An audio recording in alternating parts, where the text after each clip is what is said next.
আপনারা শুনছেন B Bangla TV নিউজের পডকাস্ট। আমি আপনার হোস্ট শ্রেয়া। আজ আমরা আলোচনা করব আধুনিক বাংলা যুব সমাজ, স্বপ্ন, সংগ্রাম ও পরিচয় নিয়ে। বন্ধুরা, আজকের আলোচনা একটু গভীর কিন্তু খুব দরকারি, কারণ যাদের নিয়ে আমরা কথা বলছি তারাই আগামী দিনের সমাজ, রাজনীতি, অর্থনীতি আর সংস্কৃতির চালক। এরা আমাদের যুব সমাজ।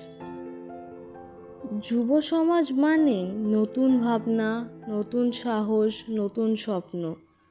কিন্তু এই স্বপ্ন, সাহস আর ভাবনার মধ্য দিয়ে তারা আজ যে বাস্তবতার মুখোমুখি হচ্ছে তা খুব সহজ নয়।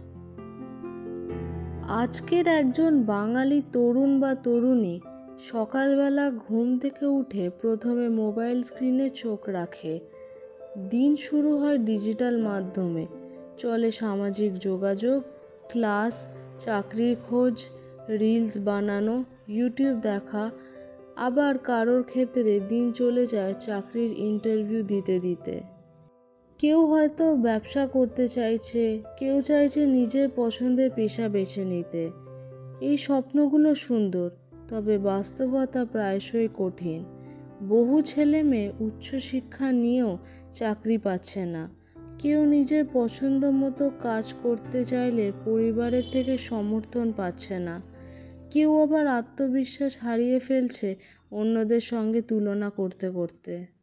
আজকাল আমাদের চারপাশে আমরা এমন অনেক যুবক যুবতী দেখি যারা সোশ্যাল মিডিয়ায় চমৎকার ছবি দিচ্ছে, হাসছে, কিন্তু ভেতরে ভেতরে তারা মানসিক চাপে ভুগছে। সমাজ তাদের সব কিছুতে পারফেকশন চায়, ভালো নাম্বার, ভালো কেরিয়ার, ভালো আচরণ এবং খুব অল্প বয়সে সাফল্য। এই চাপে অনেকেই ভেঙে পড়ছে। হতাশা, অবসাদ, আত্মবিশ্বাসের অভাব, এগুলো আজকের যুব সমাজের কঠিন বাস্তবতা। কিন্তু আমরা শুধু সমস্যার কথা বলবো না, সমাধানও খুঁজব। প্রথমত, পরিবারকে আরও সহানুভূতিশীল হতে হবে। সন্তানদের স্বপ্নকে শ্রদ্ধা করতে হবে। দ্বিতীয়ত, শিক্ষা ব্যবস্থায় পরিবর্তন দরকার। এমন শিক্ষা চাই যা শুধু পরীক্ষায় পাশ করা না, বরং বাস্তব জীবনে পথ দেখায়। তৃতীয়ত, যুব সমাজের মানসিক স্বাস্থ্য নিয়ে সচেতনতা বাড়াতে হবে। কাউন্সেলিং সহজলভ্য করতে হবে স্কুল কলেজেই। আর সবচেয়ে জরুরি, যুব সমাজকে ব্যর্থতা মেনে নিতে শেখাতে হবে। সব সময় জেতা যাবে না, কিন্তু হাল না ছাড়া শিখতে হবে। যদি আমরা দেখি পরিচয়ের প্রশ্ন, আজকের যুবক চায় স্বাধীনতা, কিন্তু তারা নিজেকে হারিয়ে ফেলছে কি? আমরা কি শুধু হিন্দি গান শুনে, ইংরেজি কথা বলে, বিদেশি সিনেমা দেখে আমাদের সংস্কৃতি ভুলে যাচ্ছি? আসলে না। অনেকে কিন্তু বাংলা গানে, কবিতায়, থিয়েটারে, লোকসঙ্গীতে ফিরে আসছে। কেউ নিজের গ্রামে ফিরে গিয়ে কৃষির নতুন মডেল নিয়ে কাজ করছে, কেউ পরিবেশ নিয়ে কাজ করছে, কেউ নারী অধিকারের বিষয়ে কথা বলছে। তাদের মধ্যে আছে নতুন বাংলা চেহারা। তারা আধুনিক, কিন্তু শিকড় বিস্মৃত নয়। গ্লোবাল চিন্তা করে, কিন্তু লোকাল বাস্তবতায় দাঁড়িয়ে কাজ করতে চায়। তারা হয়তো ইংরেজিতে কথা বলে, কিন্তু মনের গভীরে বয়ে চলে একান্ত বাঙালি সত্তা। এই পরিবর্তনটুকু আমাদের বুঝতে হবে।